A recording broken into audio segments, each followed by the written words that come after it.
Bom dia. Hoje a nossa aula é sobre a formação dos Estados Unidos ou das 13 colônias, né, como elas eram conhecidas antes de se transformarem nos Estados Unidos. Então, essa formação dos Estados Unidos ou das 13 colônias, ela aconteceu lá por volta do século XVII, quando a Inglaterra vivia um período bastante conturbado por causa da reforma religiosa que havia acontecido na Europa e também se expandido para a Inglaterra. Muitas pessoas passaram a ser perseguidas, né, por causa dessa reforma religiosa, e então essas pessoas acabaram vindo para a América para tentar fundar aqui uma nova Inglaterra, um novo modo de vida para a população. Então aqui a gente tem um mapa, né, aonde se formaram essas primeiras 13 colônias.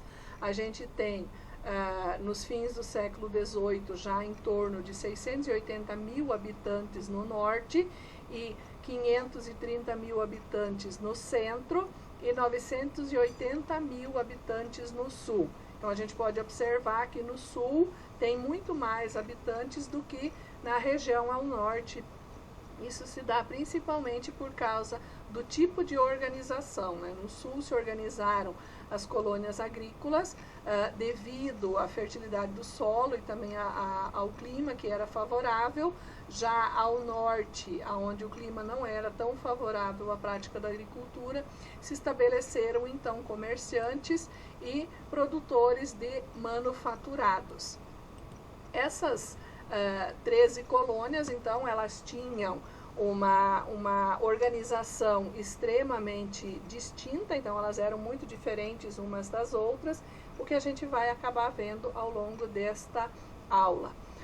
Como eu já disse antes, né, devido à reforma religiosa, a dinastia Stuart acabou impondo algumas perseguições a determinados grupos, o que acabou afetando principalmente os puritanos, presbiterianos e algumas outras religiões protestantes, e isso fez então com que essas pessoas procurassem a América para colonizar e também para criar uma nova Inglaterra e iniciar uma vida nova nesse novo continente. O processo de cercamentos que aconteceu, né, antes da Revolução Industrial lá na Inglaterra também acabou provocando o êxodo rural. Muitas pessoas tiveram que buscar uma vida nova nas cidades, trabalhar nas indústrias. Isso acabou provocando um desequilíbrio. Nem todos se adaptaram àquele modo de produção implantado então com a industrialização, e a saída encontrada então era buscar uma vida nova nas colônias, nas áreas coloniais, e por isso muitos acabaram vindo para cá. Então, as 13 colônias, elas foram formadas por uma companhia colonizadora, a Companhia de Londres, né, que passou a monopolizar a colonização para as regiões da América do Norte, com a Companhia Plymouth, que acabou levando então muitas pessoas para esse território, né, principalmente na região mais ao sul da América do Norte, e dessa maneira essa colonização então começou nesse território. Essas 13 colônias, elas eram independentes umas das outras, porém elas estavam subordinadas à metrópole. Quem era a metrópole nessa época? A Inglaterra. Porém, com a colonização, ocorreu também com a iniciativa privada, desenvolveu-se um elevado grau de autonomia política administrativa, conhecida como negligência salutar. Como eles não dependiam unicamente da metrópole para sobreviver, eles acabavam negligenciando as leis da Inglaterra. Apesar dos governadores representarem os interesses da metrópole, a organização também acabou vivendo sob influência dos direitos próprios. Então eles eram completamente diferentes umas das outras, essas 13 colônias.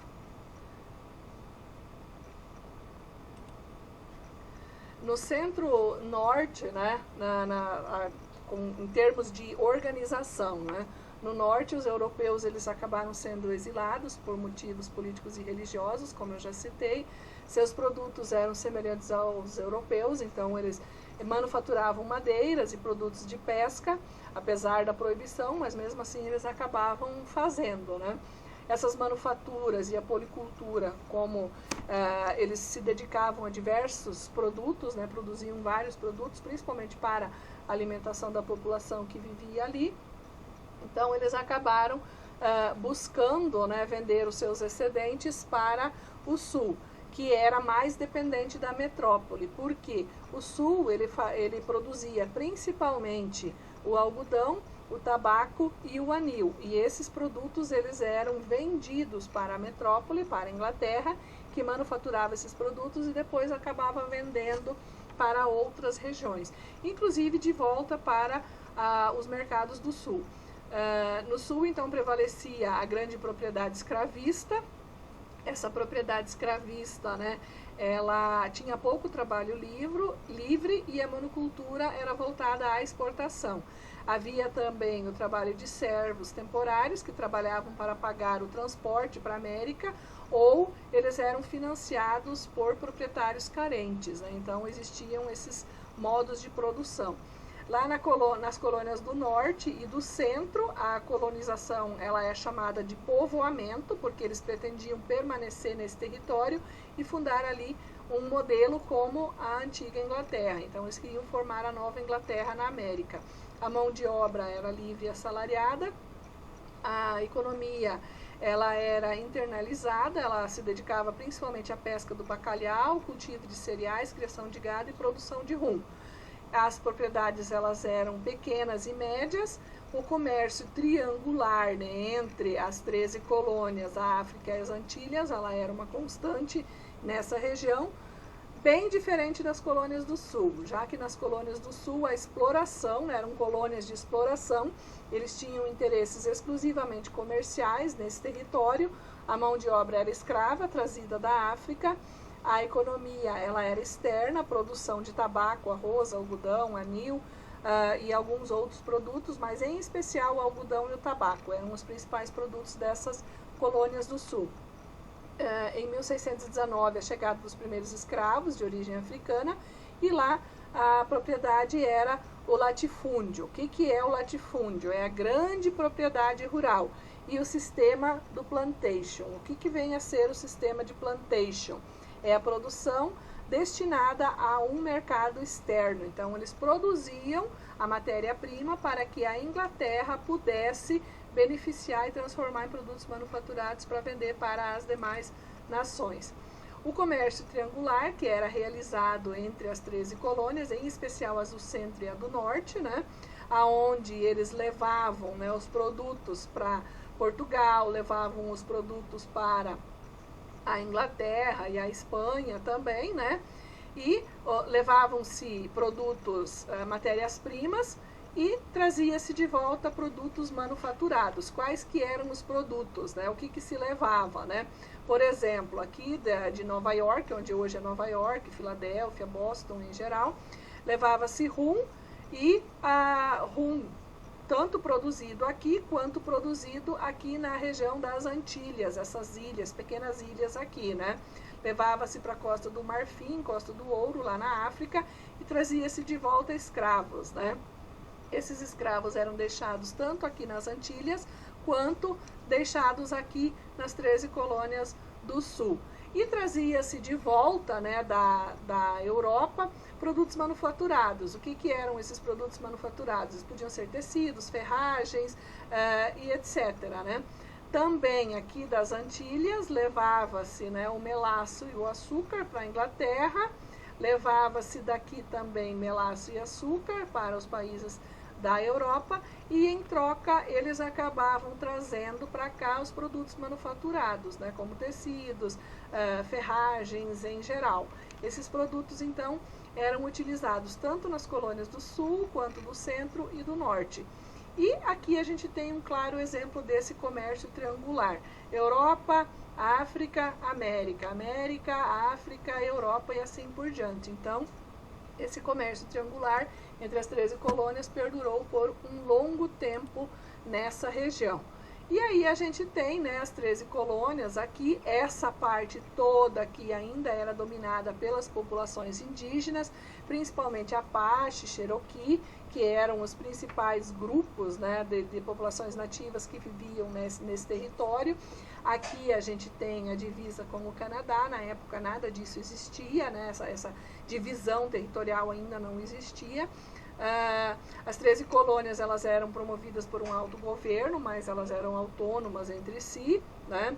Não havia um governo central na América do Norte, como a gente vê hoje em dia, e também não havia o pacto colonial, como aconteceu na América do Sul. Na América do Sul, com Portugal e Espanha, teve o chamado pacto colonial, que quer dizer o quê? Quer dizer que essas colônias só podem comercializar com a sua metrópole, elas eram proibidas de comercializar com outras regiões. Com o passar dos anos, começa então a corrida para o oeste, né, quando essas populações que viviam aqui nas 13 colônias, próximas ao litoral aqui do Oceano Atlântico, tentam então ocupar e desvendar esse território mais a oeste, mais ao interior dos Estados Unidos.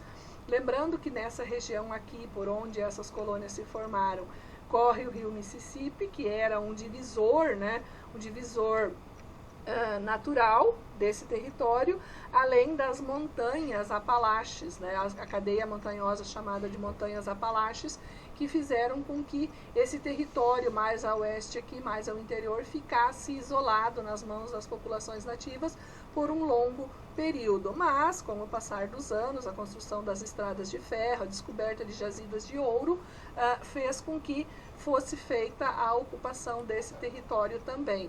Então a gente tem uma cronologia bem breve aqui, né, das 13 colônias. Em 1756 teve início a Guerra dos 7 Anos, né, entre a França e a Inglaterra pelo domínio do território.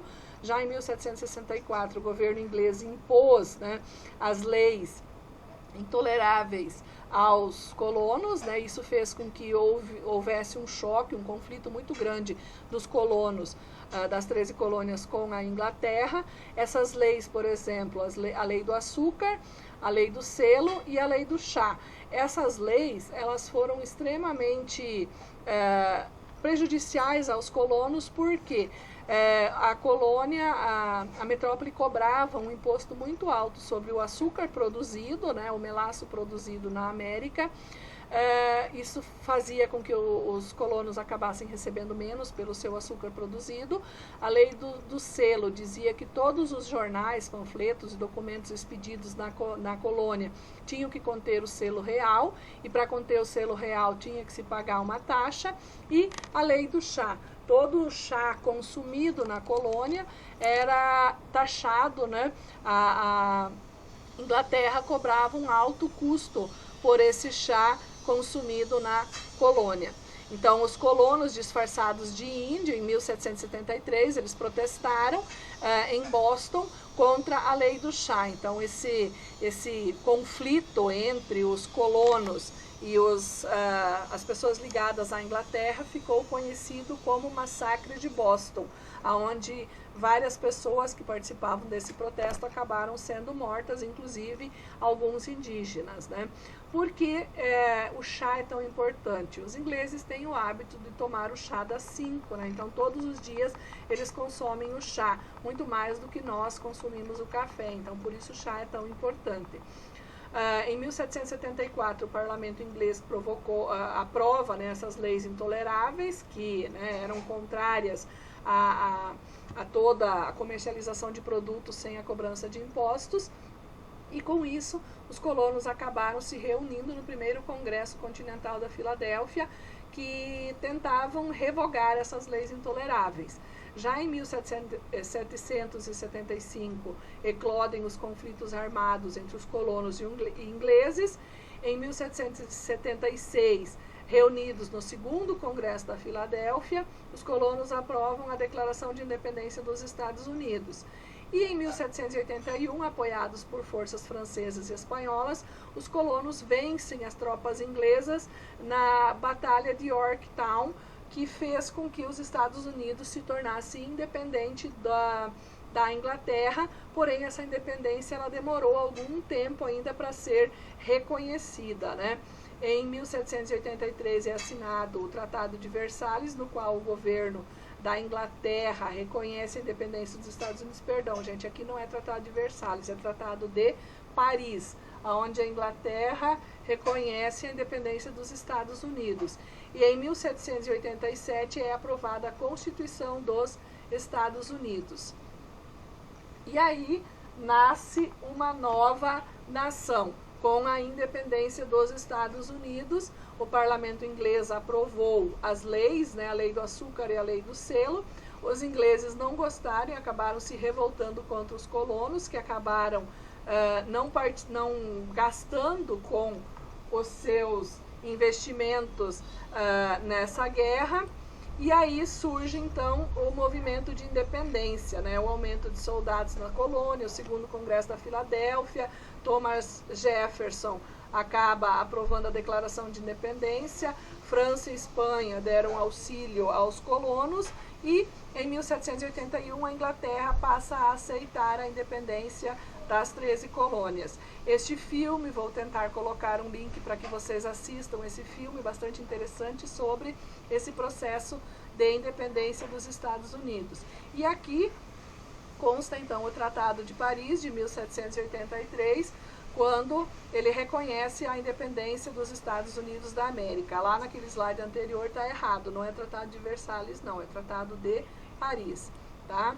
E aí então surge a nação norte-americana e ela acaba então promulgando em 1787 a sua primeira Constituição, que propõe um Estado com um sistema republicano, uma estrutura federalista com autonomia entre os estados e a nação.